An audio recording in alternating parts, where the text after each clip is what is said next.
Hey, tonight we're diving into the real Wild West. Not the Hollywood version with its heroic cowboys and dramatic showdowns, but the gritty, dangerous reality where survival was never guaranteed. You might think you're tough enough to handle it, but trust me, there's a reason they called it wild. If you're enjoying these stories, I'd really appreciate a quick like or even a subscribe. It helps more than you know. I'm always curious where you all are listening from, so drop a comment with your location and what time it is there. Love seeing our little global community connect through these stories. Now, dim the lights, maybe turn on a fan for that soft background hum, and let's ease into tonight's journey together. We're going to explore why you might not survive even a single day in the untamed American frontier. Congratulations, you've just woken up in the American Wild West of the 1870s. The good news, you're about to experience a legendary chapter of history firsthand. The bad news, your chances of survival just dropped dramatically. The first challenge hits you before you even open your eyes. The smell, not the earthy, pleasant aroma of nature you might expect, but something far more pungent. The stench of unwashed bodies, animal droppings, and what might possibly be raw sewage hanging heavy in the air. You see, bathing wasn't exactly a priority in the Wild West. Most settlers considered a thorough wash a monthly luxury, and that's being generous. Some went entire winters without a proper bath. Water, was precious out here, and using it to clean yourself seemed wasteful when you needed it for drinking and cooking.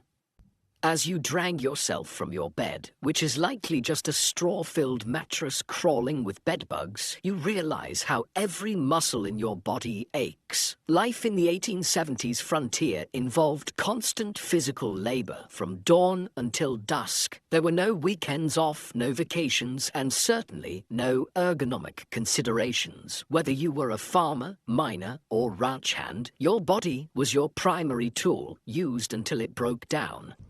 You might think you work hard in your modern life, but frontier labor was something entirely different, backbreaking work that left even the strongest people permanently hunched and arthritic by their 30s. Imagine spending 14 hours plowing fields, hauling water, chopping wood, or working deep underground in a mine shaft. No wonder the average lifespan was only about 35 years. Standing on the dusty floor, you notice the chill in the air. If it's winter, your cabin might be 20 degrees below freezing inside. If you had a fireplace, you'd have let it burn down overnight to save precious fuel. Good luck finding central heating or thermal underwear in this century. And if it's summer, well, get ready to sweat through every article of clothing you own. There was no escaping the elements in the Wild West. Speaking of clothing, forget comfort. Men typically owned maybe 2 sets of clothes, rough canvas or denim pants and cotton shirts that chafed against the skin. Women wore multiple layers regardless of the temperature. Chemises, corsets, petticoats, and long dresses that dragged in the dirt. Everything was scratchy, ill-fitting, and rarely cleaned. Those fancy outfits you've seen in Western movies, pure fiction for the average person. Your stomach growls, reminding you it's time for breakfast. Hope you like beans, biscuits, and coffee, possibly for every meal. The Wild West diet was monotonous and nutritionally deficient. Fresh fruits and vegetables were seasonal luxuries. Meat, when available, was often preserved with salt or smoke because refrigeration didn't exist. Scurvy, a disease caused by vitamin C deficiency, when your gums bleed and your teeth fall out, was common among settlers despite being easily preventable with modern knowledge. You might think the coffee would at least be good. Cowboys always seem to have a pot brewing in the movies, but what you're served barely resembles what you'd recognize as coffee. It's typically boiled to within an inch of its life, bitter beyond belief, and might include crushed eggshells or even salt to reduce the bitterness. Still, the caffeine would help you face the day, so you drink it without complaint. Before heading outside, you might want to check your shoes for scorpions or snakes that could have sought shelter during the night. It wasn't uncommon for frontier folks to shake out their boots each morning, a habit born from painful experience. One wrong move, and you could be facing a venomous bite miles from any medical help. Stepping outside your cabin, you're immediately aware of how exposed you are. The vast landscape of the American frontier was breathtaking, sure, but it was also unforgiving. Extreme weather could appear with little warning. Blizzards, tornadoes, flash floods, or drought could all mean death for the unprepared. The sky might be clear now, but that could change in minutes. If you've settled in a frontier town, you might think civilization offers some protection. In some ways, that's true. In others, it just presents different dangers. Towns in the Wild West were hotbeds of disease. Without proper sewage systems or understanding of germ theory, illnesses spread rapidly through communities. Cholera, typhoid, smallpox, diphtheria, and tuberculosis were constant threats. An outbreak could wipe out half a town in weeks. Speaking of towns, let's say you decide to visit one today. As you approach, you notice there's a distinct lack of the organized layout you might expect. Many Western towns grew haphazardly, with buildings constructed wherever convenient, often without proper planning or infrastructure. The streets aren't paved, but are instead dirt tracks that transform into mud pits when it rains and dust bowls when it's dry. The smell hits you again, stronger now. Horse manure is everywhere because horses are the main transportation. There are no street cleaners or sanitation departments. In some towns, the accumulated waste could be knee-deep in heavily trafficked areas. Flies swarm around you, and you realize why disease spreads so easily here. As you walk down the main street, you pass the saloon, likely one of the busiest establishments in town. Contrary to Hollywood depictions, saloons weren't glamorous places with swinging doors and piano players. Most were crude, one-room affairs with rough plank bars and basic furniture. The liquor served wasn't fine whiskey aged in oak barrels, but raw alcohol, often mixed with tobacco juice, pepper, turpentine, or even gunpowder to give it extra kick. A single drink could blind you if you were unlucky. The saloon represents another deadly aspect of frontier life: violence. These establishments were frequently sites of deadly confrontations, not because of formal duels or showdowns, but because of drunken arguments that escalated quickly in a heavily armed society. The romanticized gunfights of Western movies were rare. Most violence was impulsive, messy, and over trivial matters. Speaking of being armed, you'll notice almost everyone carries a weapon of some kind, but not for the reasons you might think. While personal protection was certainly a factor, weapons were primarily tools for hunting, protection from wildlife, and sometimes for signaling. The constant threat from bears, wolves, cougars, and venomous snakes made going unarmed foolish, especially when traveling between settlements. You might be surprised to learn that many frontier towns actually had strict gun control laws. Places like Dodge City, Kansas, and Tombstone, Arizona, required visitors to surrender their firearms when entering town limits. The famous gunfight at the OK Corral actually started because the Clinton gang refused to comply with Tombstone's weapons ordinance. Despite what you've seen in movies, quick-draw duels in the middle of the street were exceedingly rare. Most shootings were ambushes or happened during robberies. The skilled gunslinger facing off against an opponent at high noon is largely a Hollywood invention. Real frontier violence was typically sudden, chaotic, and lacked any sense of honor or fairness. As you continue your walk, you pass the local doctor's office. Medical care in the 1870s frontier would horrify you. Most doctors had little or no formal training. Surgical procedures were performed without anesthesia beyond whiskey or morphine, and sterilization was virtually unknown. Something as simple as an infected cut could lead to amputation or death. Common treatments included bloodletting, mercury compounds, arsenic, and other toxic substances that often did more harm than good. Women in childbirth faced mortality rates as high as 1 in 4 in remote areas. Dentistry involved extraction without anesthesia, using crude tools.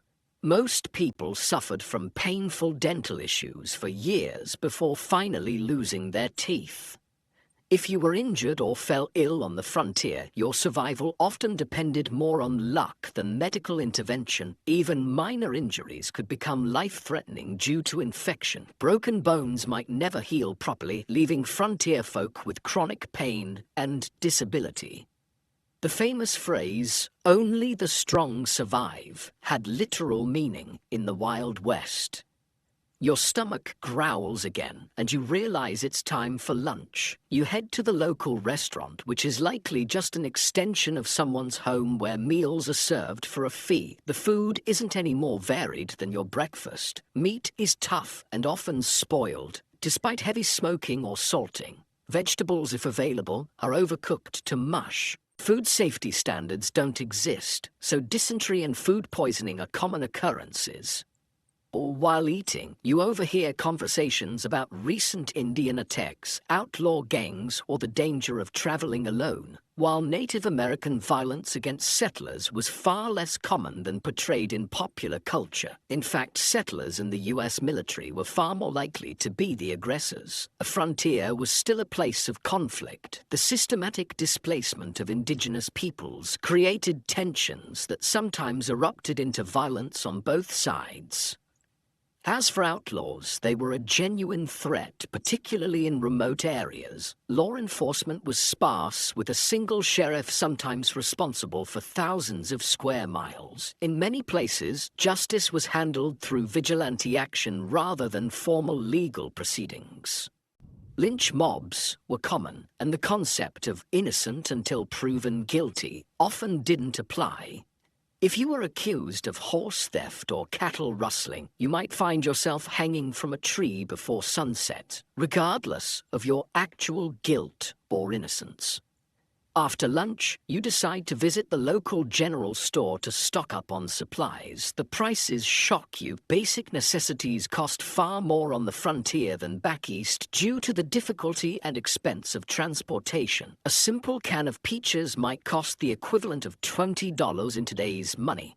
Many settlers spent most of their income on essential supplies with little left over for comfort or luxury. The store offers another glimpse into frontier reality, the isolation. Mail delivery was infrequent and unreliable. Newspapers might be weeks or months out of date. Information traveled slowly, and you might go years without news from family back east. Many settlers never saw their relatives again after moving west. The psychological toll of this isolation contributed to high rates of depression, alcoholism, and suicide among frontier populations. As the afternoon wears on, you notice dark clouds gathering on the horizon. Weather on the frontier wasn't just uncomfortable, it could be deadly. Without modern forecasting, storms arrived with little warning. Blizzards could strand travelers, leading to freezing deaths. Tornadoes destroyed entire communities with no emergency services to assist survivors. Flash floods washed away wagon trains. Droughts ruined crops and caused starvation.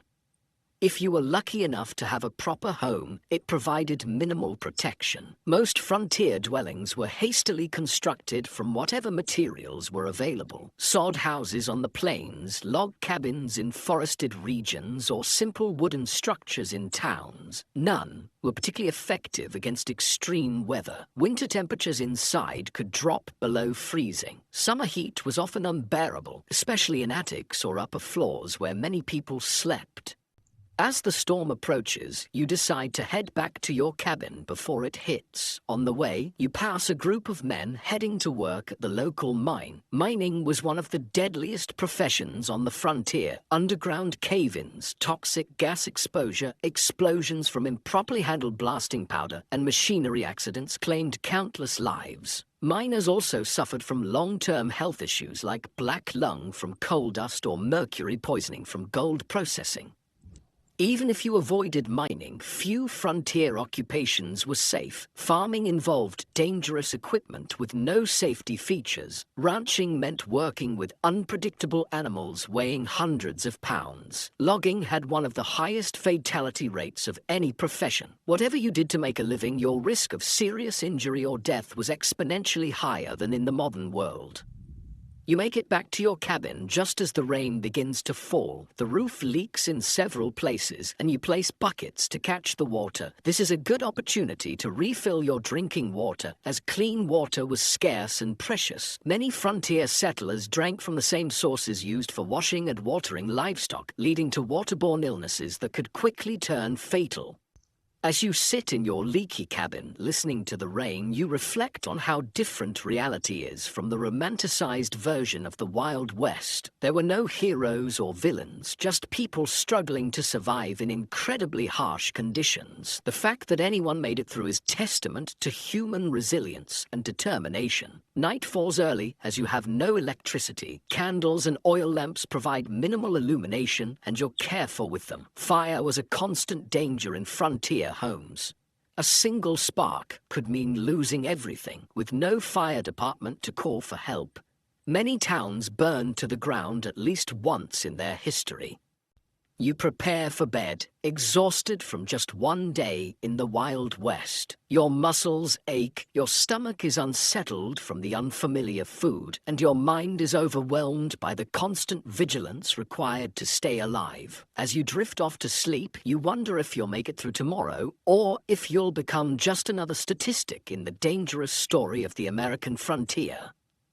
The wind howls outside your cabin, a haunting reminder of how small and vulnerable humans are against the vastness of the untamed wilderness. Tomorrow, if you're lucky enough to see it, will bring all these challenges again, along with new ones you haven't yet imagined. In the Wild West, survival was never guaranteed. It was earned day by day, hour by hour, through hardship most modern people can scarcely comprehend. The morning light filters through the cracks in your cabin walls, waking you from a restless sleep. Your body aches from the hard mattress, but there's no time to linger. The Wild West waits for no one. As you rise, you remember yesterday's harsh introduction to frontier life and wonder what new challenges today will bring. Let's say you decide to leave town today to travel across the frontier. Whether you're heading to another settlement, joining a wagon train west, or simply exploring, travel in the 1870s was an entirely different experience than what you're used to. The good news is that by this time, the Transcontinental Railroad had been completed, connecting the east and west coasts of America. The bad news, unless you were relatively wealthy or traveling between major cities, you probably couldn't afford to use it. Most frontier folks traveled by horse, wagon, or simply on foot. If you owned a horse, consider yourself fortunate. Horses were expensive to buy and maintain, putting them out of reach for many settlers. A good horse might cost the equivalent of several months' wages. Then you needed saddles, bridles, feed, and veterinary care, though veterinary care often meant shooting the animal if it broke a leg or developed certain illnesses. Riding itself was no pleasure cruise. Saddles in the 1870s weren't designed for comfort, but for function. Hours in the saddle left even experienced riders with blisters and aching muscles, and if your horse spooked at a snake or sudden noise, which happened frequently, you could easily be thrown, potentially suffering broken bones or worse miles from any help.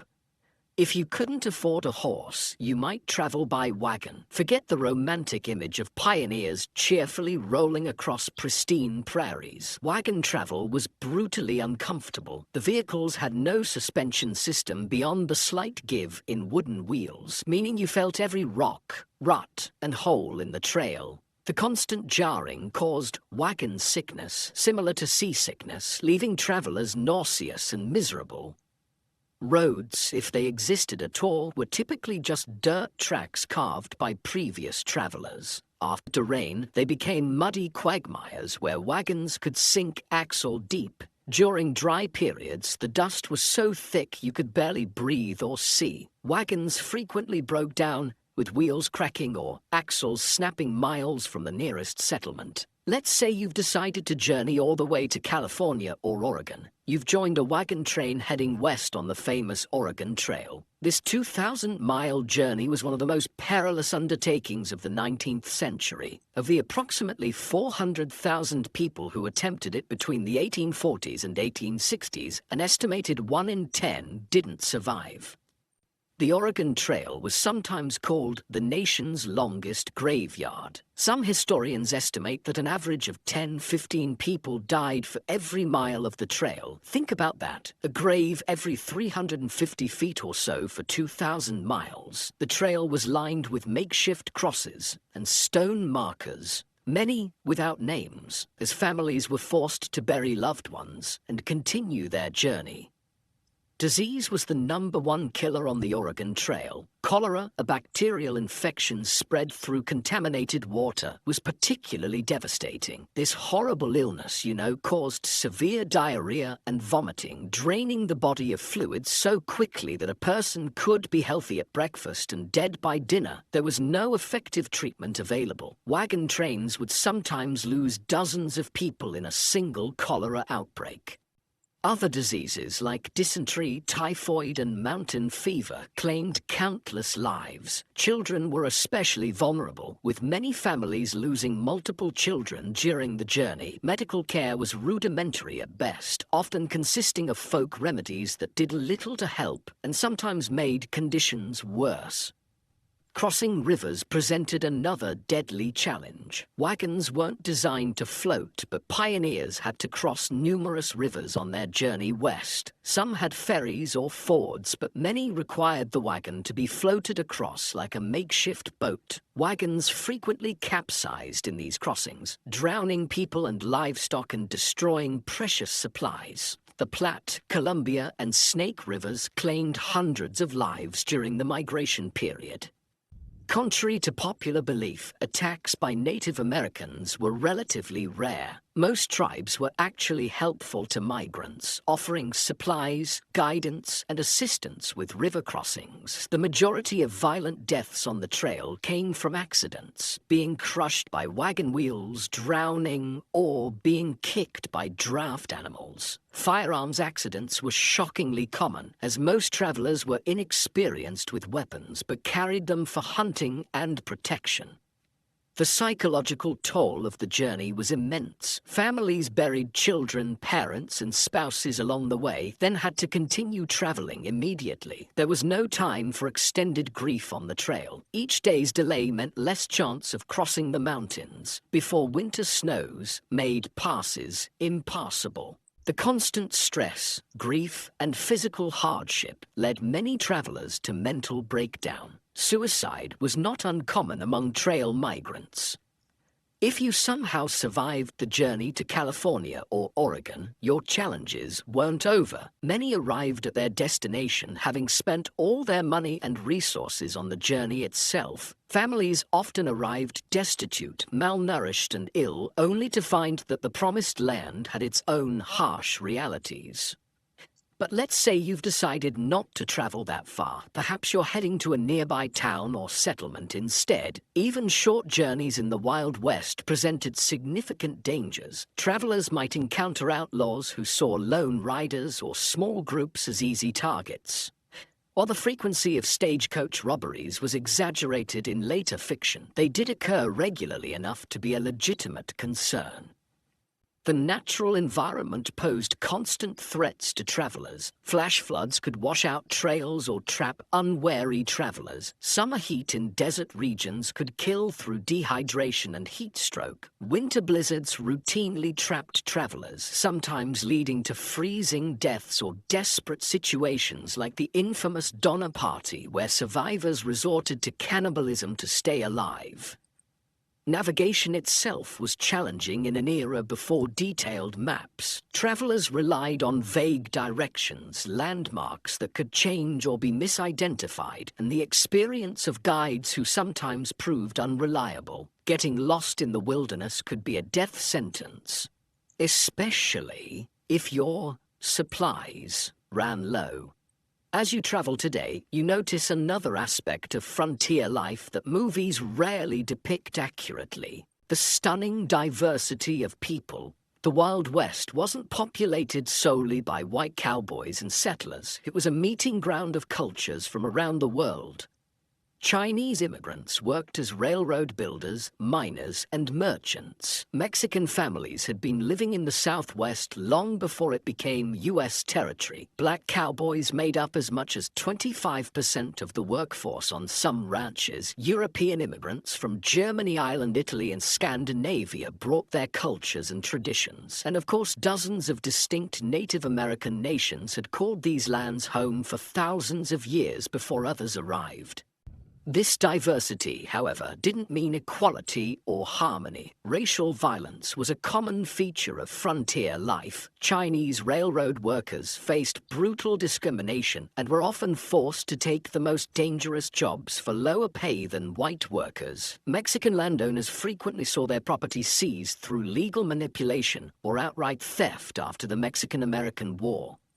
Black Americans who moved west, hoping to escape Southern discrimination, often found frontier racism just as entrenched, if different in form. Despite their crucial contributions to ranching, mining, and building frontier communities, they were frequently excluded from economic opportunities and social acceptance. For Native Americans, the expansion of white settlement was nothing short of catastrophic. The indigenous population of North America, once numbering perhaps 15 million people, had been reduced to fewer than 300,000 by 1900. Disease, warfare, forced relocation, and the deliberate destruction of their food sources, particularly the buffalo, decimated numerous tribes and nations. U.S. government policies systematically pushed Native Americans from their traditional lands onto reservations, often in areas with poor soil and few resources. Treaties were regularly broken when valuable resources were discovered on reservation lands. Native children were taken from their families and placed in boarding schools designed to erase their cultural identity, operating under the philosophy of kill the Indian, save the man. The romanticized cowboys versus Indians narratives of later films grossly misrepresented the complex interactions between settlers and indigenous peoples. Many native nations initially tried to accommodate newcomers and adapt to changing circumstances. Violence typically erupted after repeated treaty violations, encroachment on tribal lands, or deliberate provocations. As you continue your journey, you ponder another group whose experience differed markedly from Hollywood depictions. Women on the frontier. Far from the helpless damsels or school moms of Western movies, frontier women performed incredibly demanding physical labor while navigating restrictive social expectations. On homesteads and farms, women not only handled traditional domestic duties like cooking, cleaning, childcare, and making clothing, but also worked in the fields, tended livestock, and defended the home when necessary. Their workday typically started before dawn and ended well after dark, with few, if any, days of rest. A frontier woman might need to plow fields in the morning, deliver a neighbor's baby at midday, fight off predators threatening the livestock in the afternoon, and still prepare meals and care for her own children throughout. Many women became widows young due to the dangerous nature of frontier life and had to manage farms or businesses alone while raising children. Despite their essential contributions, women had few legal rights. In most territories and states, they couldn't vote, own property independently if married, or have custody of their children in the event of divorce. Domestic violence was considered a private matter, with little legal recourse available to victims. For unmarried women, options were severely limited. Teaching was one of the few respectable professions, though female teachers were paid significantly less than their male counterparts, and were often expected to resign upon marriage. Some women found economic independence through running boarding houses, working as nurses, or establishing millinery or dressmaking businesses. Then there were the soiled doves, prostitutes who worked in frontier brothels and saloons. While later mythology romanticized these women, the reality was typically grim. Many entered the profession out of economic desperation after being widowed or abandoned. Physical abuse, drug addiction, and venereal disease were common hazards of the work. Even those who managed to earn substantial money found themselves socially ostracized and unable to transition to more respectable positions. Some women did find greater freedom on the frontier than they might have back east. The shortage of women in Western territories gave them more marriage options and sometimes better treatment as communities competed to attract and keep female residents. A few territories like Wyoming and Utah granted women voting rights decades before the 19th Amendment, recognizing their essential contributions to frontier development.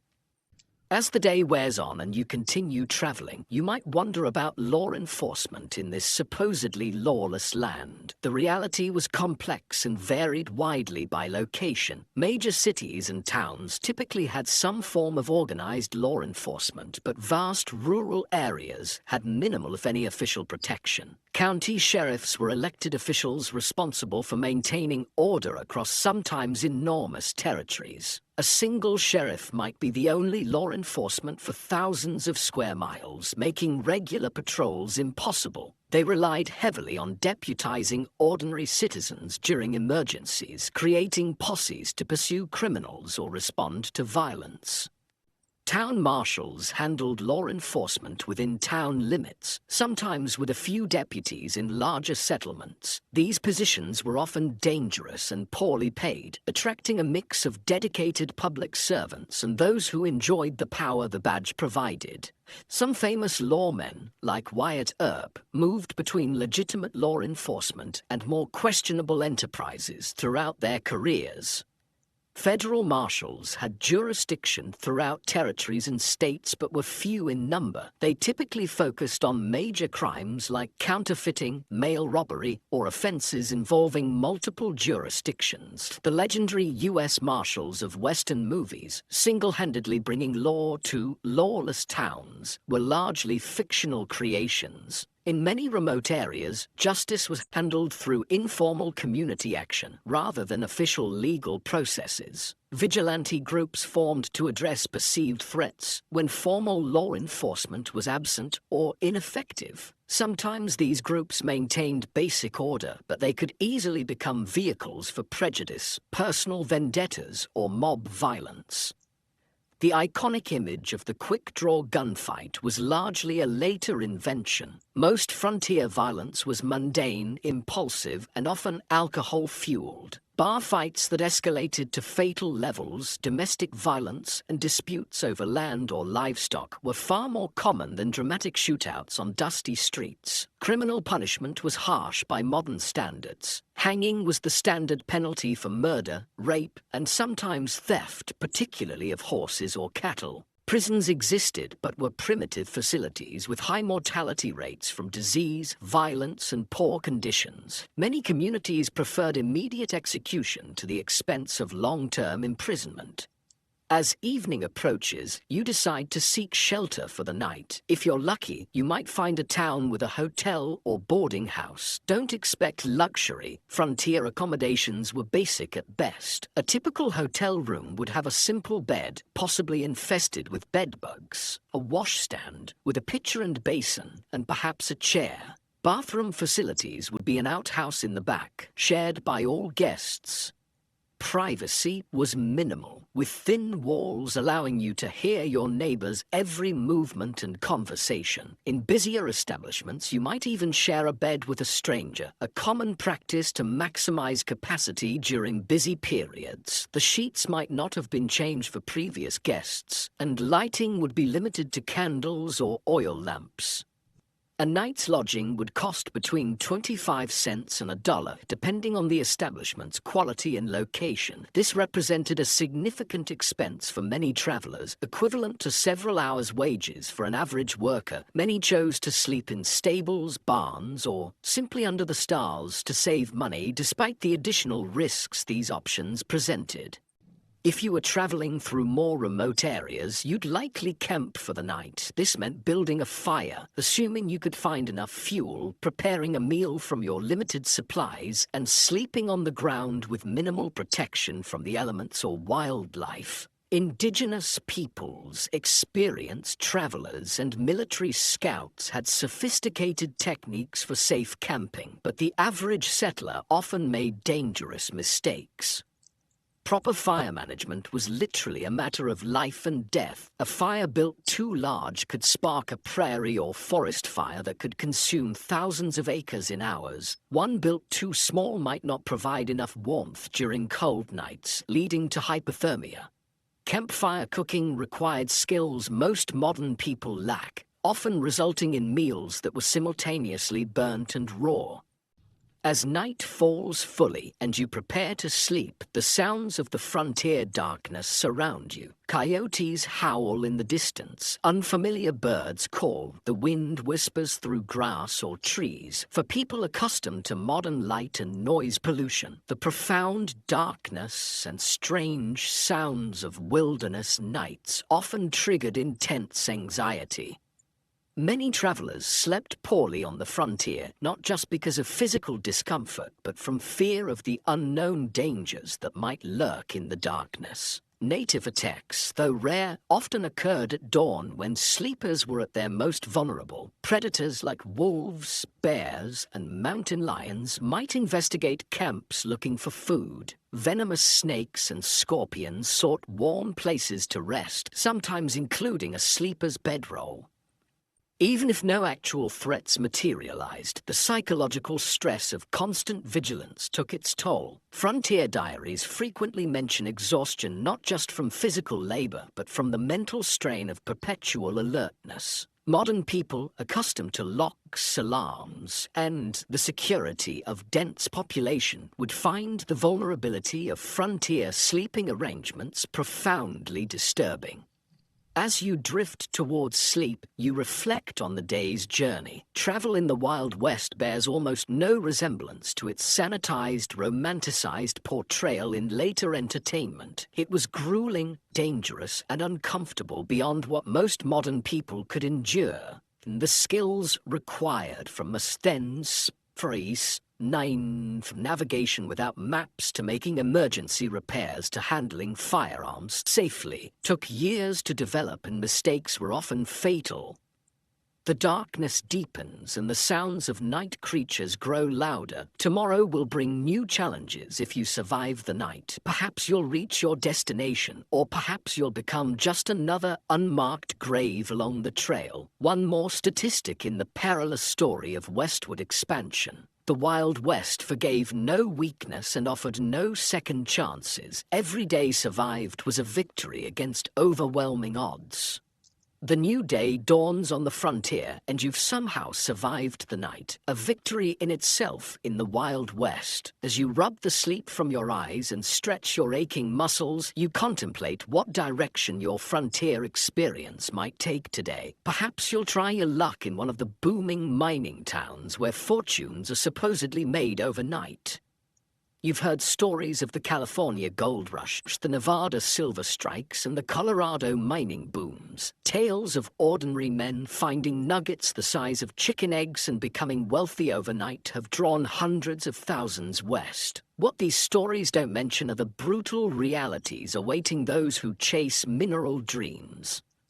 Let's say you decide to try your hand at mining. What would that actually entail? First, you'd need to stake a claim, which means finding unclaimed land with potential mineral deposits, increasingly difficult by the 1870s, as the easiest and richest areas were claimed years earlier. If you were lucky enough to find a promising spot, you'd need to register your claim at the nearest government office and pay the required fees, which could be substantial. Then the real work would begin, and it was some of the most physically demanding labor imaginable. For placer mining, searching for loose gold in streams, you'd spend hours bent over in ice-cold mountain water, sifting through sediment with a pan or sluice box. Your hands would crack and bleed from constant exposure to water and rough materials. Your back would ache from the hunched position, and after all that effort, you'd be lucky to find a few tiny flakes of gold worth pennies. If you ventured into hard rock mining, digging for veins of ore in the mountains, the dangers multiplied exponentially. Tunneling into unstable rock without modern safety equipment or engineering knowledge led to frequent cave-ins that crushed miners where they stood. Poorly ventilated shafts filled with toxic gases like carbon monoxide, odorless but deadly, suffocating miners who had no warning of the danger. Blasting with black powder or dynamite to break through rock was incredibly hazardous. Miners frequently lost fingers, hands, eyes, or lives when charges detonated prematurely or thrown rock fragments became deadly projectiles. The thunderous noise and constant percussion of blasting left many with permanent hearing loss. Even if you avoided immediate catastrophes, the long-term health effects were devastating. Miners constantly inhaled fine rock dust, leading to silicosis, a painful lung disease that slowly suffocated its victims. Mercury used in gold processing caused neurological damage, tremors, and mental deterioration. Those working in copper or lead mines absorbed toxic metals that accumulated in their bodies, causing chronic illness and early death. The mining industry of the 1870s had virtually no safety regulations or oversight. Mine owners prioritized profit over worker welfare, and injuries were considered an expected part of the job. Medical care for injured miners was minimal and often ineffective. A serious injury typically meant the end of a miner's career and livelihood, with no disability support or workers' compensation available. For all these risks and hardships, what was the likely reward? Despite the mythology of the lucky prospector, the vast majority of miners barely earned subsistence wages. By the 1870s, most worked for large mining companies rather than independently, earning $2 to for a grueling 10 to 12-hour day. Studies suggest that storekeepers, saloon owners, and prostitutes consistently made more money than the miners whose dreams sustained frontier mining towns. Speaking of mining towns, they were notoriously rough places. Imagine a community composed primarily of young, single men engaged in dangerous work, with few women, families, or civilizing institutions. Alcohol consumption was astronomical. The average mining camp resident consumed several times more alcohol than the typical American today. Violence was commonplace, with fights, stabbings, and shootings occurring regularly. Sanitation in mining camps was typically abysmal, with minimal planning or infrastructure. Human waste and garbage accumulated in streets and waterways. Typhoid, cholera, and dysentery spread rapidly in these conditions. During warm months, the stench could be overwhelming, and swarms of flies spread disease from waste to food. If you managed to find valuable ore, you faced the challenge of converting it to cash. Banking in the Wild West was primitive and often predatory. Many mining towns had no banks at all, forcing miners to carry gold dust or ore, making them targets for theft. Some saloons and general stores offered to buy gold, but frequently at rates far below actual value, taking advantage of miners' limited options. Where banks did exist, they operated with minimal regulation or oversight. Bank failures were common, often wiping out customers' life savings without warning or recourse. Many bankers were little more than confidence men who established storefronts, collected deposits, and disappeared overnight with all the funds. Without federally backed currency, paper money was issued by individual banks, and its value fluctuated wildly, depending on the bank's reputation. Counterfeit bills circulated widely, and even experienced merchants could be fooled by well-made fakes. The safest form of money was gold or silver coin, but carrying it made one a target for robbery.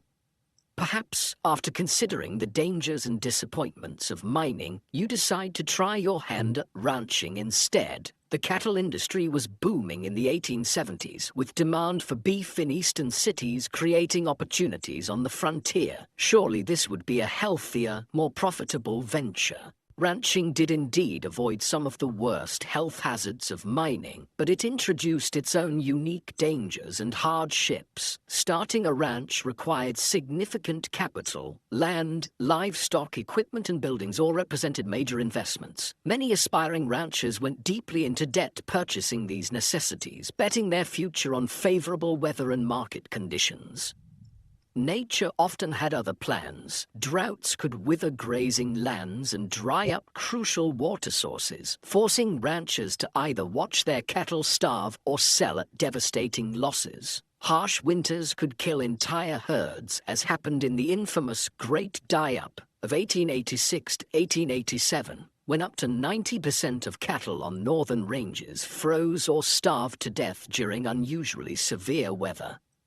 Disease could sweep through herds, wiping out a rancher's investment overnight. Texas fever, anthrax, and other infectious diseases had no effective treatments in the 1870s. Predators like wolves and cougars took a constant toll on livestock, particularly vulnerable calves.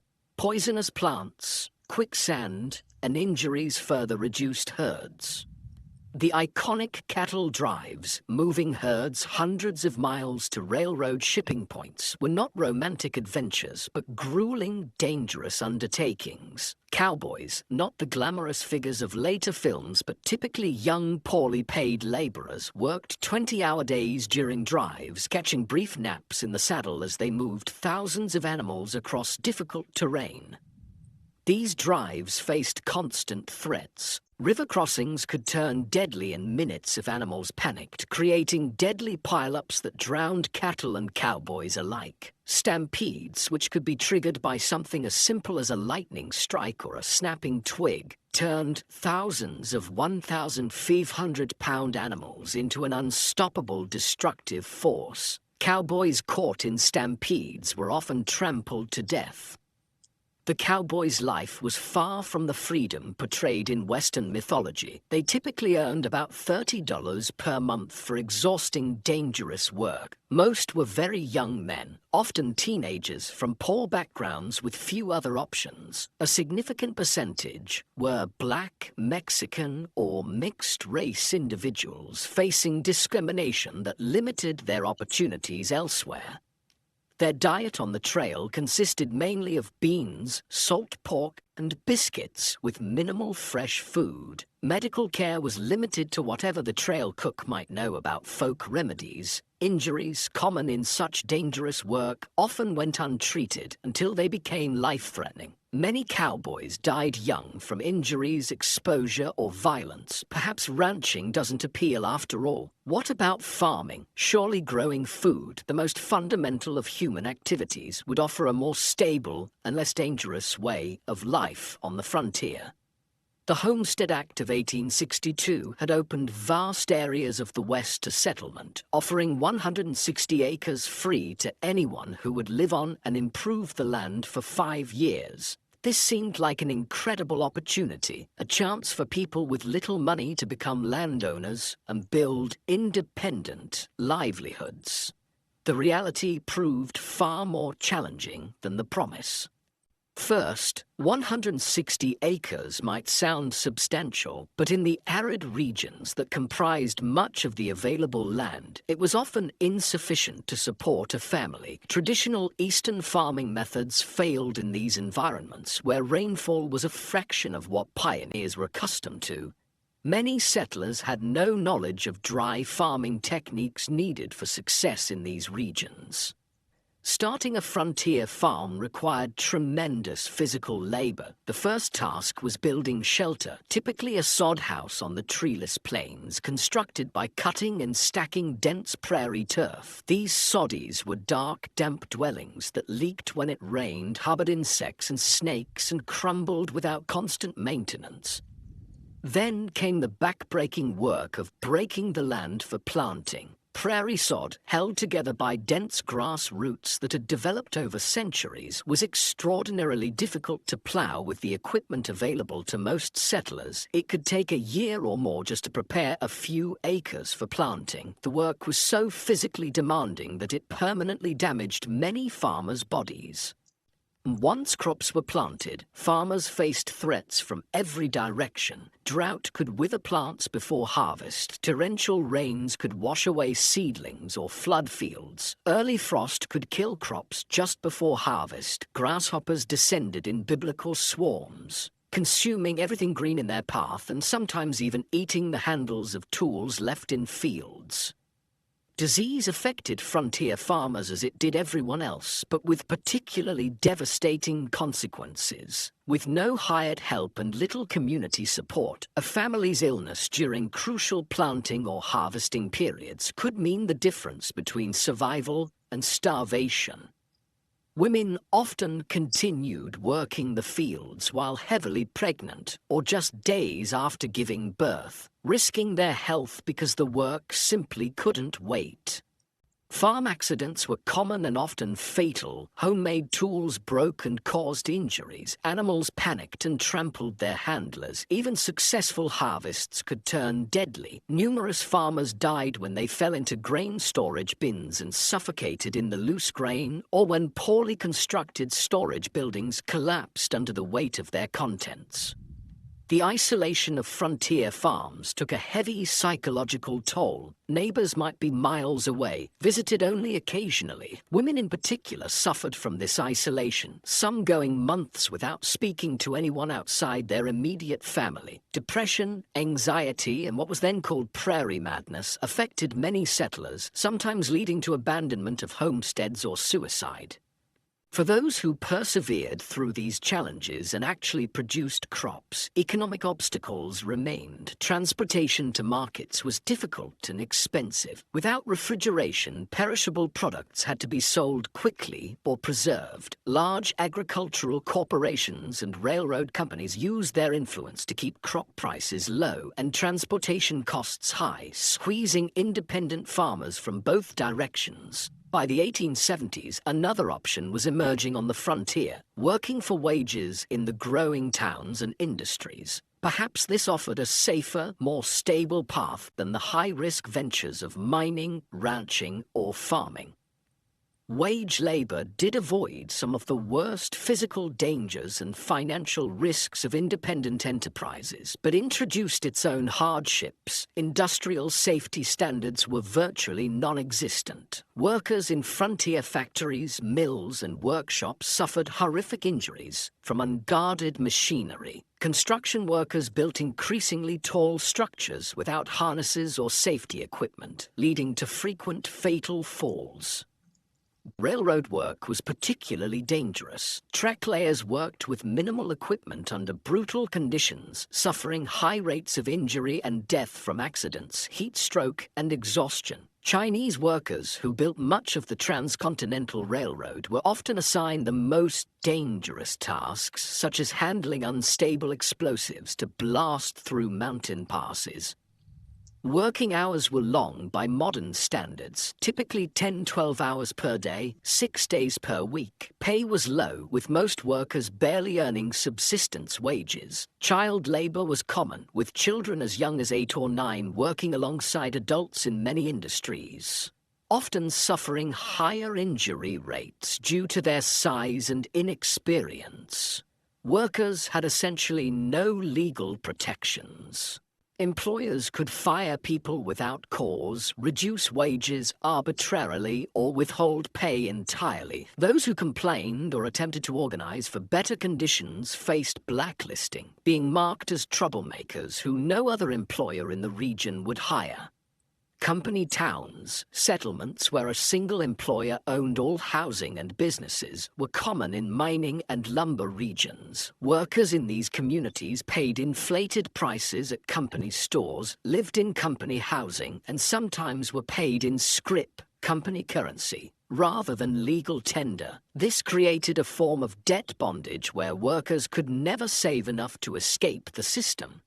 Whether you mined, ranched, farmed, or worked for wages, frontier life shaped your experiences in ways modern people would find disorienting. Perhaps most striking was the relationship with time, not the carefully measured minutes and hours of our digital age, but a more fluid reality, governed by daylight, seasons, and natural rhythms.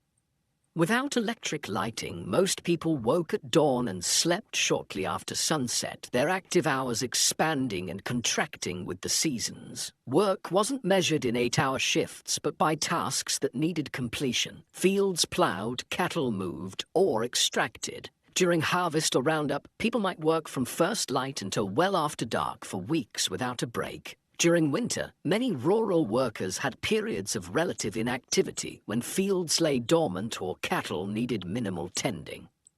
The concept of punctuality, so central to modern life, had limited relevance on the frontier. With few clocks and limited need for precise timing in most activities, people operated on approximate schedules. Stagecoaches and later trains introduced more precise timetables to the West. But outside these specific contexts, morning or after dinner were sufficiently specific time designations for most purposes. Entertainment and leisure looked nothing like their modern counterparts. After exhausting work days, most frontier folks had little energy for complex activities. Conversation around the fire, storytelling, or simple card games were common evening pastimes. Music was popular when instruments and skilled players were available, with fiddles, harmonicas, and guitars providing accompaniment for social dances. Reading material was precious and often shared among entire communities. A single book might be read aloud to gatherings of neighbors or passed from family to family until it fell apart from use. Newspapers, when available, were read repeatedly, with every advertisement and notice scrutinized for information about the wider world. Organized sports existed, but in simpler forms than today. Baseball was gaining popularity, played with minimal equipment on makeshift fields. Horse racing, wrestling, and shooting competitions provided both entertainment and opportunities to demonstrate valuable skills. Children played games that required little or no equipment, tag, hide and seek, and variations of stickball that could be played with found objects. Holidays and community celebrations took on great importance as rare opportunities for socializing and recreation. 4th of July celebrations might draw people from miles around for picnics, speeches, games, and dancing. Harvest festivals marked the successful completion of the year's most critical work. Religious holidays provided both spiritual meaning and welcome breaks from routine. As the day draws to a close, you find yourself reflecting on the relentless challenges of frontier life. Every aspect required harder work, involved greater risk, and offered fewer comforts than its modern equivalent. The people who survived and sometimes thrived in these conditions possessed qualities that modern society rarely demands: extraordinary physical endurance, practical skills applicable to countless emergencies, and psychological resilience in the face of constant hardship and loss.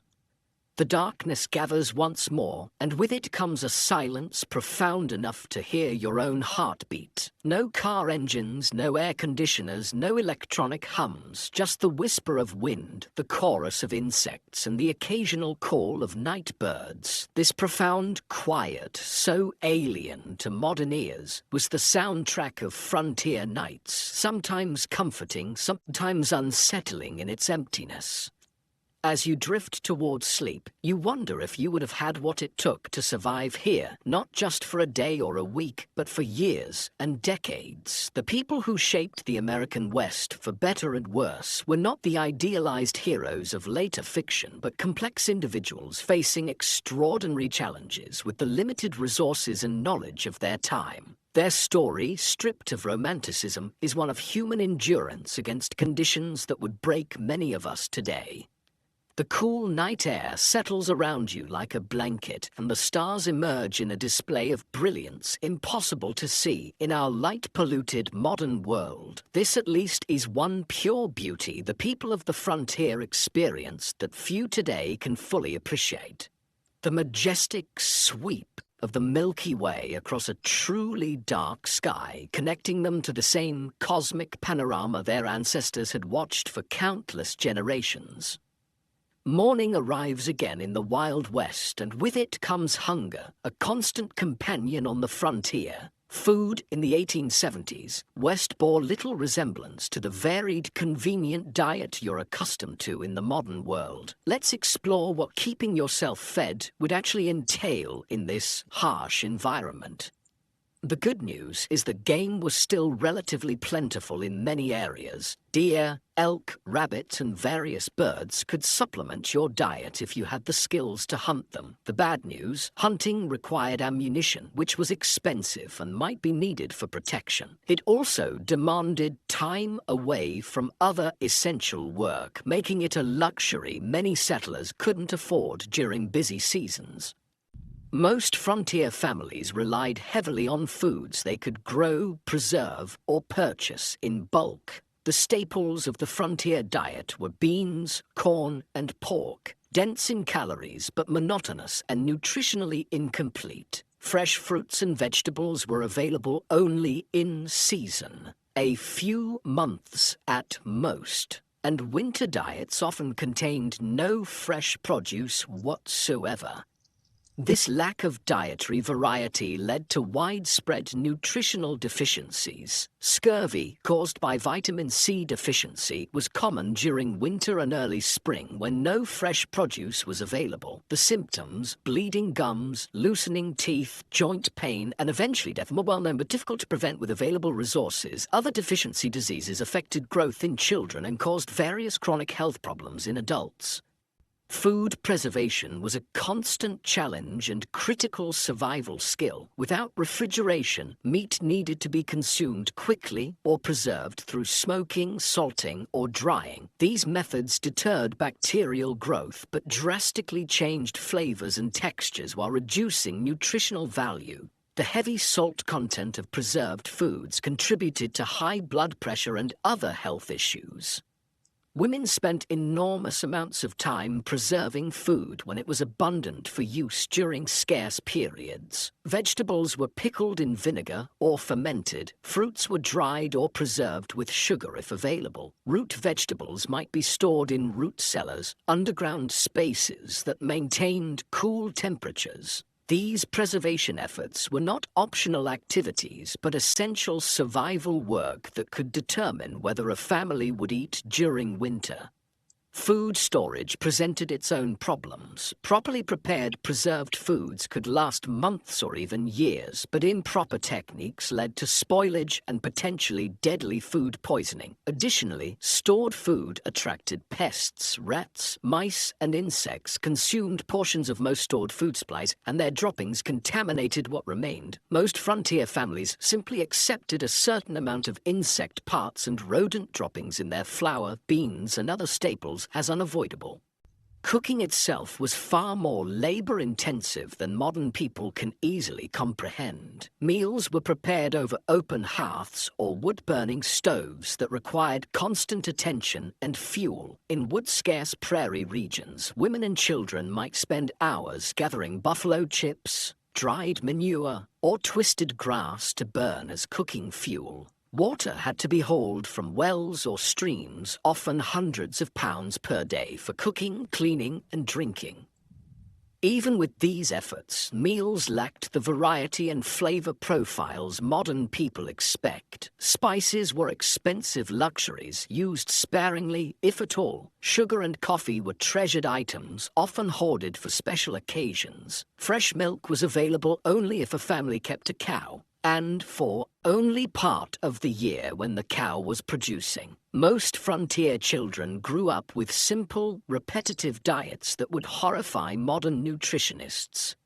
Interestingly, despite these limitations, obesity was rare on the frontier. The combination of limited food supplies, minimal sugar consumption, and constant physical labor kept most people lean. However, this leanness wasn't necessarily healthy. Many frontier folks suffered from malnutrition even when they had sufficient calories to sustain their work. Beyond basic survival needs like food, frontier life presented unique challenges for families raising children. If you had been born in the Wild West, West, rather than just visiting it, your childhood would have been dramatically different from modern experiences.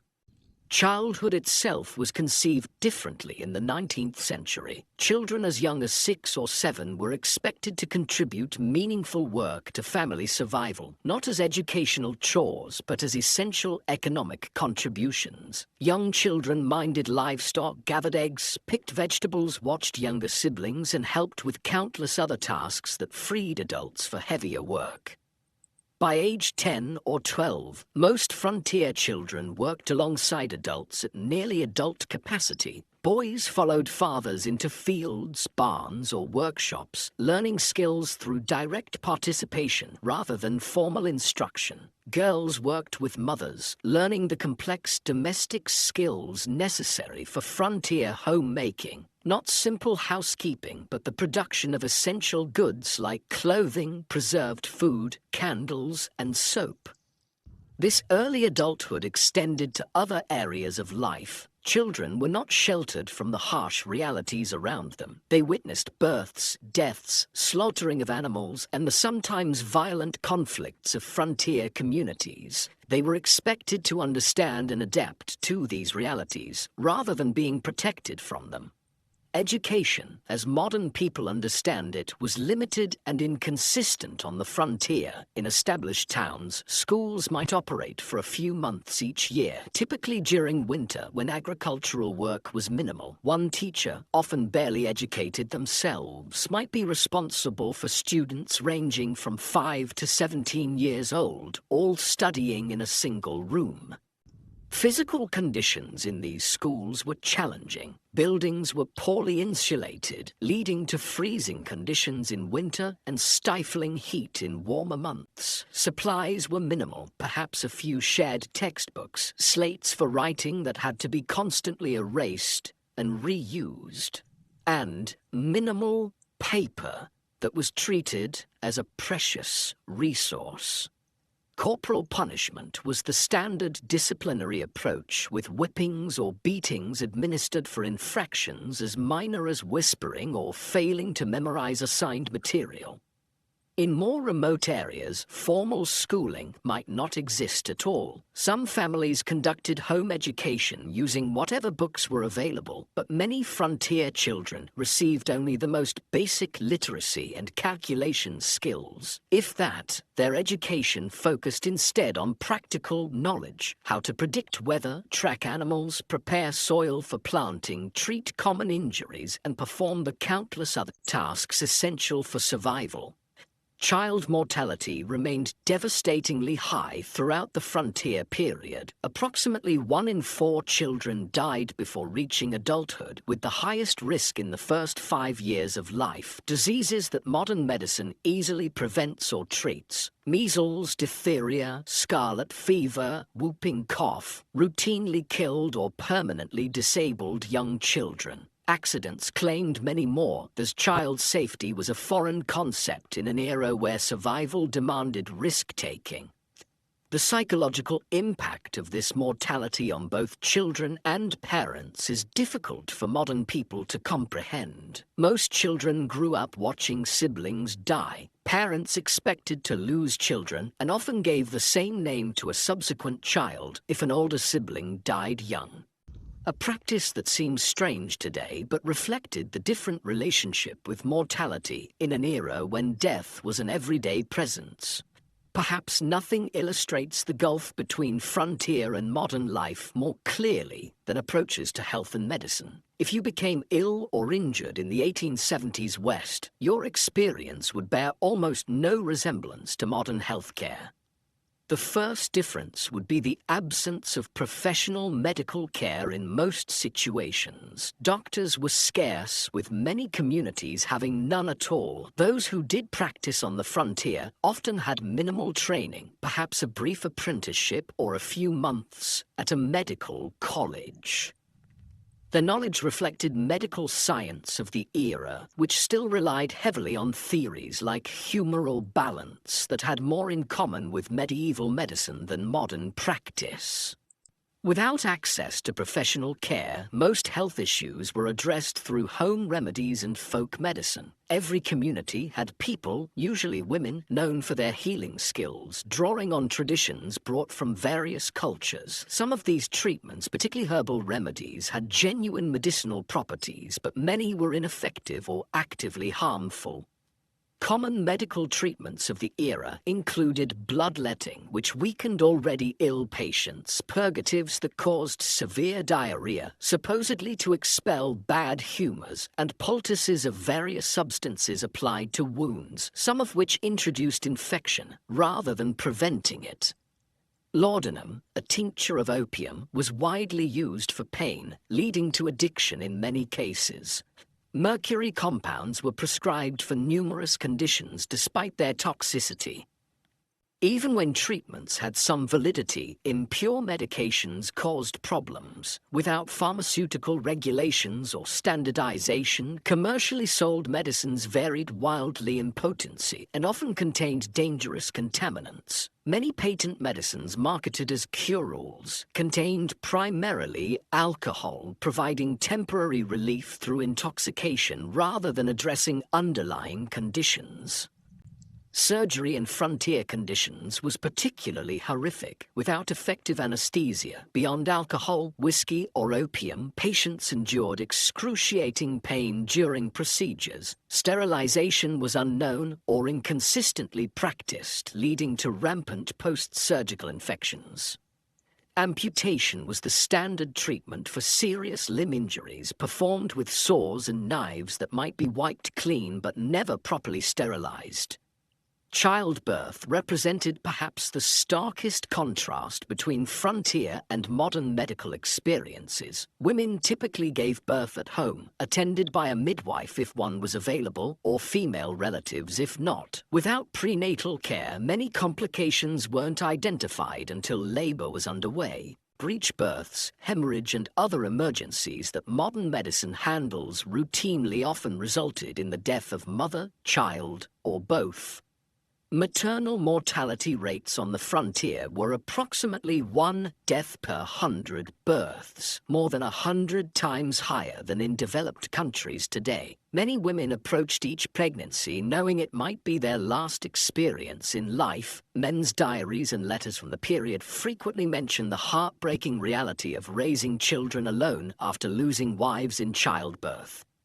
The combined impact of inadequate nutrition, constant physical strain, minimal preventive care, and primitive treatment options meant that frontier populations experienced health outcomes more similar to developing nations today than to modern America. Life expectancy at birth was under 40 years, with those surviving childhood likely to suffer chronic health problems by their 50s if they lived that long. Beyond these material hardships, frontier life imposed a form of isolation and disconnection that modern people accustomed to instant global communication would find almost unbearable. This isolation shaped frontier psychology and culture in profound ways. Communication with distant family or friends occurred at the speed of physical transportation. Letters took weeks or months to reach recipients, if they arrived at all. News traveled slowly and unreliably, often distorted through retelling. Major events might not become known in remote areas until months after they occurred. This information vacuum contributed to a highly localized worldview, where distant events seemed abstract and irrelevant compared to immediate community concerns. The isolation was particularly difficult for those accustomed to more settled environments. Women who had grown up with close female friendships and family networks often found themselves alone for days or weeks while husbands traveled for supplies or work. Their diaries frequently mention crippling loneliness and the psychological strain of having no adult conversation for extended periods. This isolation sometimes led to what contemporary accounts called prairie madness, severe depression, anxiety, and occasionally psychosis, triggered by the combination of isolation, constant work, and environmental hardships. Some affected individuals became violent toward family members or committed suicide. Others simply abandoned their homesteads and returned east, unable to endure the psychological pressure of frontier life. Even in established communities, social connections were limited by practical constraints. Visiting neighbors might require traveling several miles each way, a significant undertaking when time was precious and transportation limited to walking or horseback. Formal social gatherings were infrequent, typically centered around church services, seasonal celebrations, or community work events like barn raisings or harvest festivals. Churches played a crucial role in frontier communities beyond their spiritual function. They served as social hubs, educational centers, and mutual aid societies. Even those with limited religious conviction often participated in church activities for the community connection they provided. Religious leaders, ministers, priests, or lay preachers frequently took on roles far beyond religious guidance, serving as teachers, dispute mediators, and community organizers. The establishment of community institutions marked important milestones in frontier development. Building a school, church, or meeting hall represented a commitment to permanent settlement rather than temporary exploitation. These institutions helped transform mining camps or trading posts into towns with collective identities and shared futures. The creation of local governments, rudimentary as they often were, similarly marked transitions from frontier chaos to established community.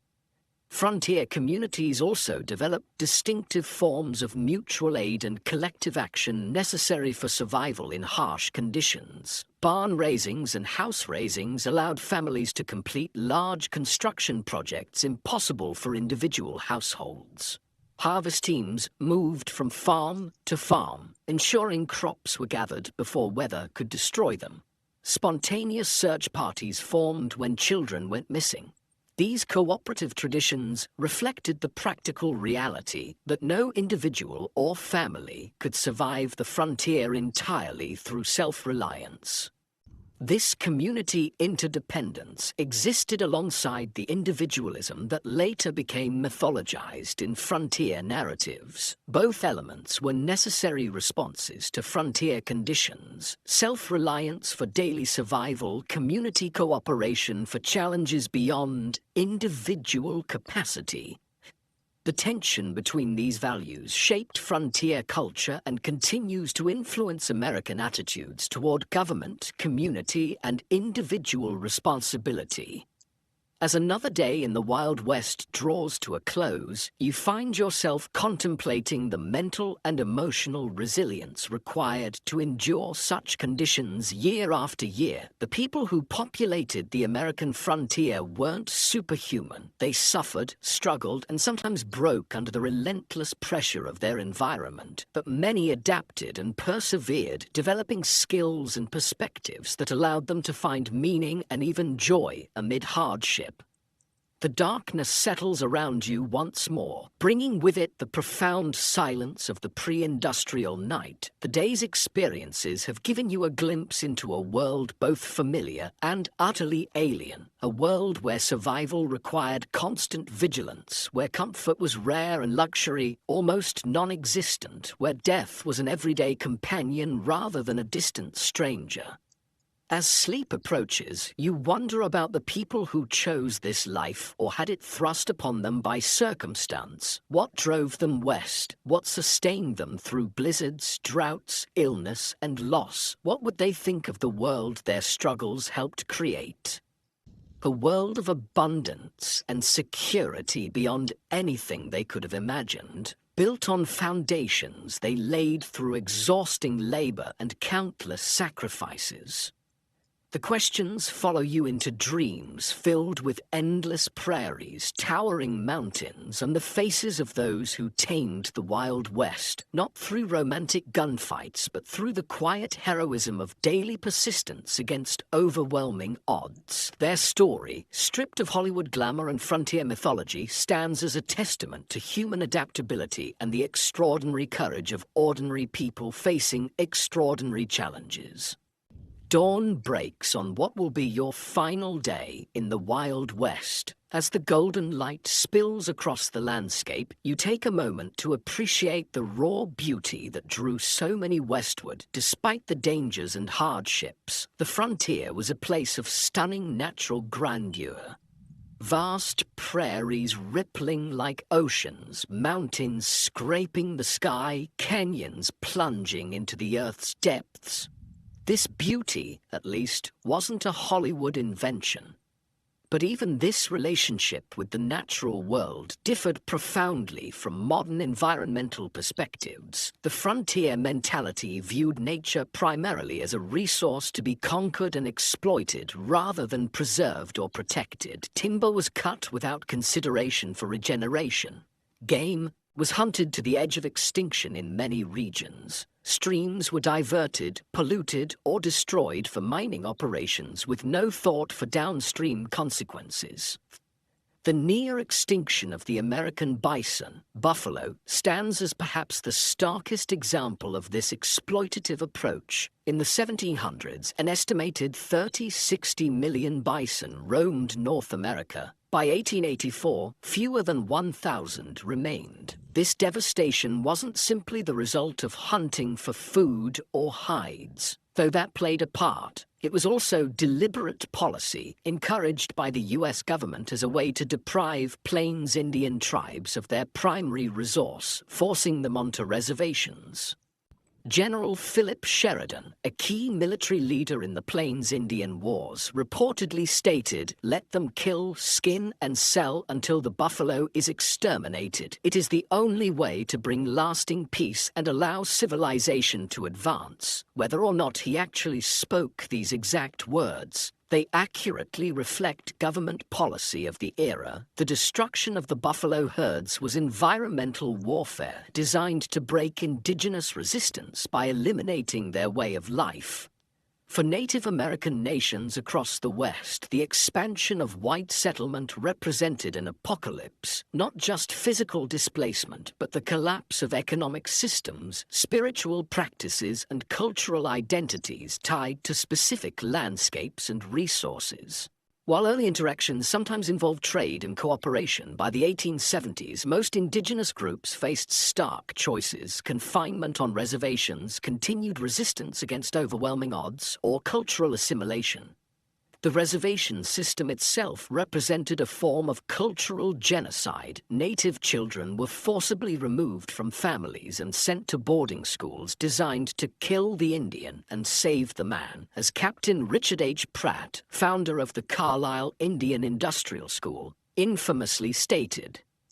These children had their hair cut short, were forbidden from speaking their languages, practicing their religions, or maintaining their cultural identities. The intergenerational trauma from these policies continues to affect Native communities today. Armed resistance against American expansion almost invariably ended in defeat, though some groups maintained independence longer than others. The Battle of the Little Bighorn in 1876, where combined Lakota, Northern Cheyenne, and Arapaho forces defeated Lieutenant Colonel George Armstrong Custer's 7th Cavalry, represented one of the last major indigenous victories. The subsequent military campaigns against these tribes were marked by increasing brutality, including attacks on villages and the killing of women and children.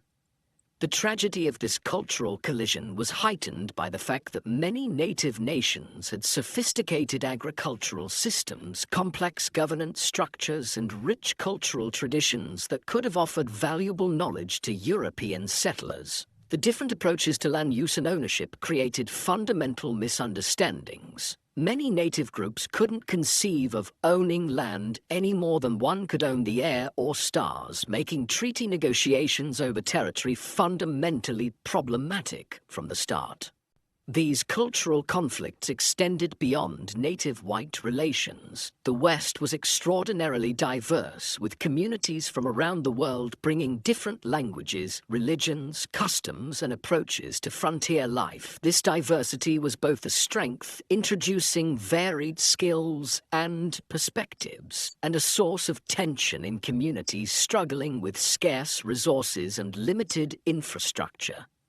Chinese immigrants, who played crucial roles in building the transcontinental railroad and developing mining operations, faced particularly severe discrimination. The Chinese Exclusion Act of 1882, the first major American law restricting immigration based on nationality, grew from anti-Chinese sentiment that had festered for decades in Western territories. Chinese miners were frequently driven from productive claims through violence or unjust application of foreign miners' taxes. Chinese communities in frontier towns often faced riots and mass expulsions when economic conditions deteriorated.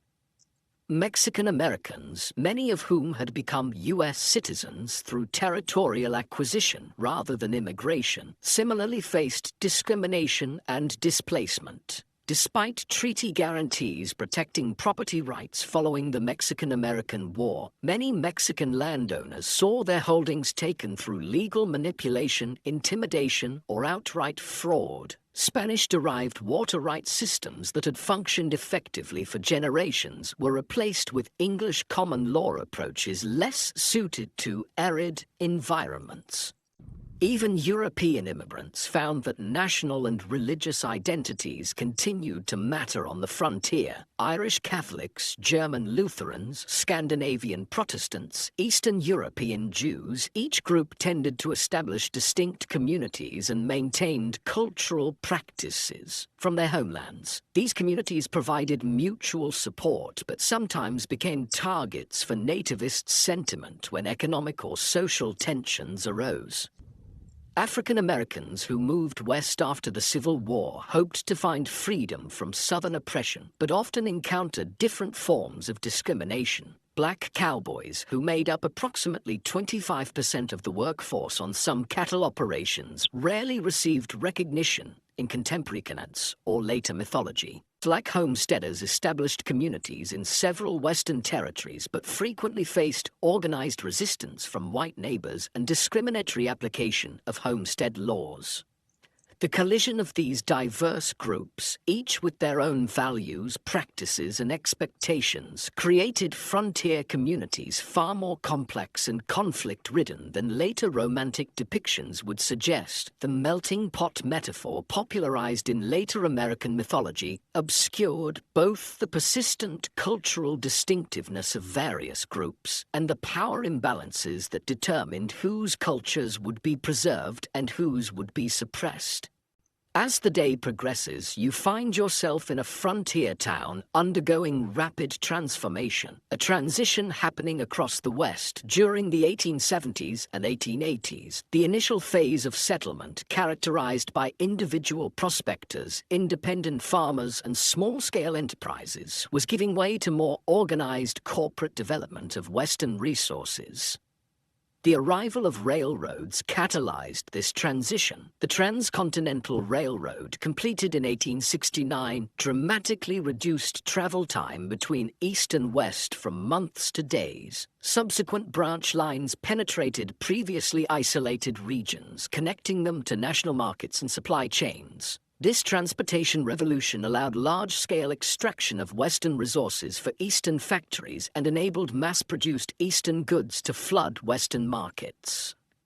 These economic connections accelerated the integration of Western regions into national systems, but often disadvantaged small producers. Independent miners couldn't compete with large mining corporations that brought industrial methods and capital investment. Family farms struggled against agricultural enterprises operating on vast acreage. Small ranchers found themselves squeezed by cattle companies with investor backing and political connections. Corporate interests increasingly dominated political as well as economic structures. Railroad companies, mining conglomerates, timber interests, and large landholders exercised enormous influence over territorial and early state governments. Water rights, mineral claims, grazing access, and timber concessions were allocated through processes that typically favored those with financial and political power rather than small operators or community interests. This transition from frontier to integrated region wasn't simply economic, but cultural. The rough-edged mining camp or cattle town gradually acquired institutions that signaled permanence and connection to wider society. Banks, schools, churches, newspapers, theaters, and fraternal organizations. Streets were surveyed and sometimes paved. Wooden structures were replaced with brick and stone buildings. Local governments enacted ordinances regulating behavior that had previously gone ungoverned. For many who had been attracted to the frontier precisely because of its freedom from Eastern constraints, these changes represented unwelcome domestication of the wild spaces they had sought. Some continually moved westward ahead of advancing civilization, seeking new frontiers. Others struggled to adapt to increasing regulation, competition, and social expectations. The mythological end of the frontier, declared in the 1890 census, represented real psychological and cultural challenges for those whose identities were tied to frontier conditions. Part of this transformation involved the taming, or at least management, of frontier violence. The iconic gunfighters and outlaws who would later dominate Western mythology operated in a specific historical window when formal law enforcement was establishing itself against pre-existing systems of personal and community violence. By the 1880s and 1890s, professional police forces and court systems had replaced vigilante justice in most established communities, though remote areas still saw occasional eruptions of frontier-style conflict resolution. The legendary figures who captured public imagination, Wild Bill Hickok, Wyatt Earp, Billy the Kid, Jesse James, operated in this transitional period, often moving back and forth between legal and illegal activities as circumstances changed. Their later mythologization obscured the complex, often morally ambiguous reality of their lives. Hickok, far from the perfect marksman of legend, shot bystanders in at least 2 gunfights. Earp worked variously as a lawman, gambler, brothel keeper, and vigilante across his career. The Robin Hood image attached to Jesse James ignored his Confederate guerrilla background and the innocent victims of his robberies. As evening approaches on your final day in the Wild West, you find yourself contemplating the gap between frontier reality and the mythology that would later emerge from it. Why did Americans, and eventually the world, become so fascinated with a romanticized version of this brutal period? What needs did these myths serve, and what truths did they obscure? Part of the answer lies in timing. The most intense period of frontier mythology making occurred precisely as the actual frontier was disappearing. The Wild West shows of Buffalo Bill Cody began in the 1880s, featuring staged reenactments of Indian battles and stagecoach robberies for Eastern audiences, even as railroads, telegraph lines, and formal governance were integrating Western regions into mainstream American society. These performances weren't meant as accurate historical recreations, but as entertainment that resonated with Eastern ideas about the West. The dime novels that popularized exaggerated tales of Western heroes originated not on the frontier, but in Eastern publishing houses, written by authors who rarely had first-hand experience of the regions they described. These formulaic stories emphasized action, clear moral distinctions between heroes and villains, and a vision of the West as a testing ground for American virtues of self-reliance, courage, and individualism. Later, Hollywood westerns further refined and amplified these mythological elements, creating iconic images of lone cowboys, heroic sheriffs, dastardly outlaws, and savage Indians that bore little resemblance to historical reality. These films served psychological and cultural functions beyond entertainment. They offered reassuring narratives about American identity during periods of rapid social change and international challenges.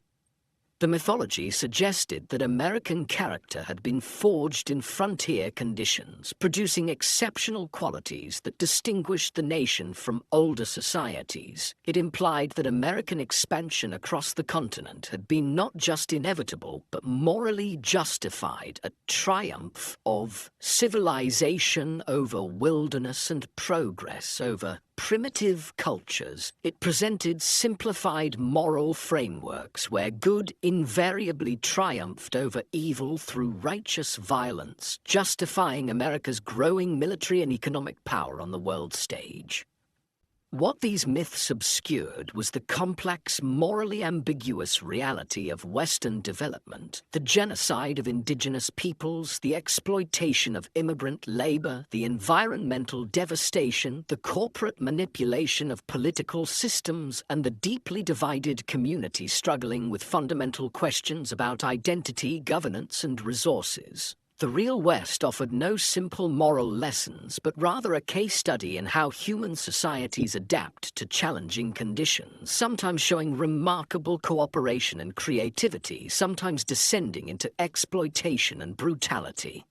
As darkness falls once more, you reflect on your brief journey through the unromanticized Wild West. You've experienced firsthand why the average person today, accustomed to abundant food, medical care, physical safety, and countless comforts unknown to frontier dwellers, would likely not survive even a single day in the actual conditions of the 1870s frontier. The skills, knowledge, physical conditioning, and psychological resilience required for frontier survival represent a way of life so distant from modern experience as to be almost unimaginable. Yet something about this world continues to fascinate us. Perhaps it's the raw honesty of a life stripped to essentials, where tasks have immediate consequences and achievements represent tangible victories against natural constraints. Perhaps it's the community interdependence that emerged from shared challenges, creating connections that transcended differences in background or belief. Perhaps it's simply the reminder that human beings can endure and even find meaning in conditions far harsher than most of us will ever face. The legacy of the American frontier extends beyond mythology into the actual structures and systems that shape modern American life. Property laws, water rights frameworks, federal-state relationships, approaches to natural resources, and countless other aspects of American governance emerged from frontier-era compromises and conflicts. The diversity of Western communities, despite efforts at forced assimilation, contributed to the multicultural reality of modern America. Even the continuing tensions between individual rights and collective welfare, local control and national standards, exploitation and conservation have roots in frontier-era debates. For indigenous peoples, the frontier era represents not a glorious chapter in national expansion, but the devastation of ancient lifeways and the beginning of a long struggle for cultural survival and sovereignty that continues today. Their perspective reminds us that the simple triumphalist narrative of Western settlement ignores the complex civilizations that already existed and the incalculable knowledge lost through their disruption. The most accurate understanding of the frontier requires holding multiple perspectives simultaneously, acknowledging both the courage of those who built new communities in challenging conditions and the devastation experienced by those displaced by this expansion. As you drift towards sleep on your final night in the Wild West, the sounds of this earlier America surround you. The whisper of wind through prairie grass, the distant howl of coyotes, perhaps the faint piano notes from a saloon down the street. These sensory experiences at least connected all who lived through this era, regardless of background or circumstance. The vast skies, extreme weather, imposing landscapes, and profound silences shaped everyone who encountered them, creating a shared relationship with the environment, even amid cultural conflicts. Tomorrow, you'll return to your own time, carrying with you a deeper understanding of this pivotal period in American history. You'll never again see a Western film or read a frontier novel without recognizing the sanitized, simplified version of a complex reality. You'll appreciate the extraordinary comfort and security of modern life achieved through technological advances unimaginable to frontier dwellers. You might find yourself more aware of the skills and knowledge lost in the transition to our specialized technology-dependent society, the practical self-sufficiency that allowed frontier people to build, repair, grow, preserve, and create what they needed with minimal outside support. Most importantly, you'll understand that the real story of the American West isn't found in gunfights and gold strikes, but in the daily struggles of ordinary people, men, women, and children of diverse backgrounds who faced extraordinary challenges with the limited resources available to them.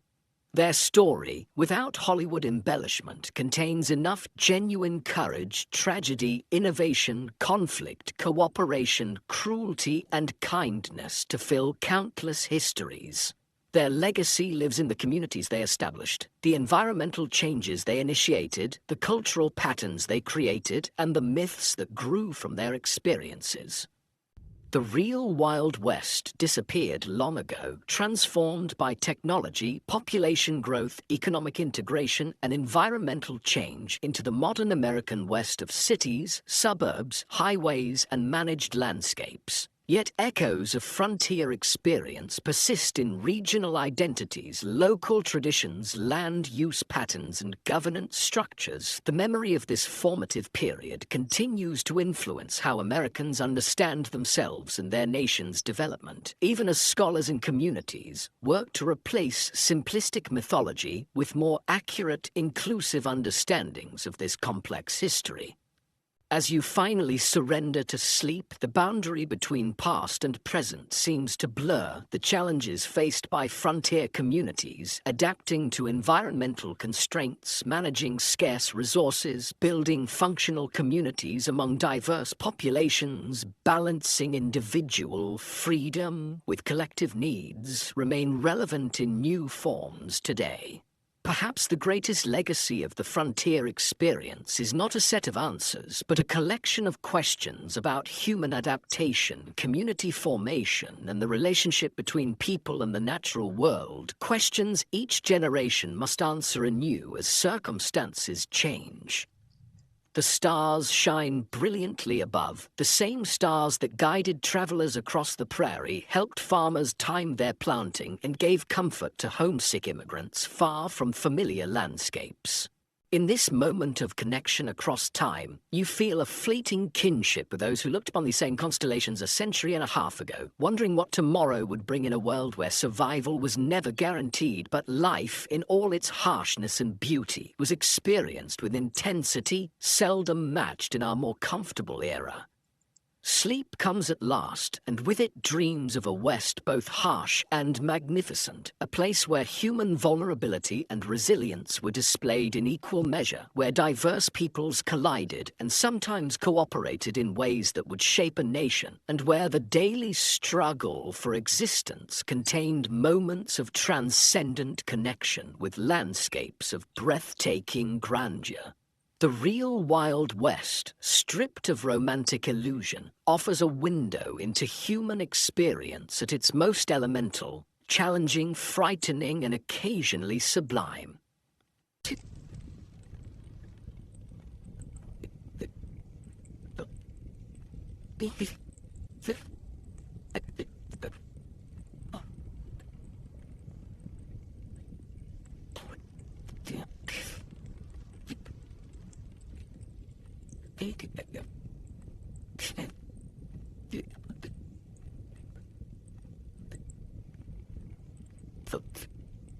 Be with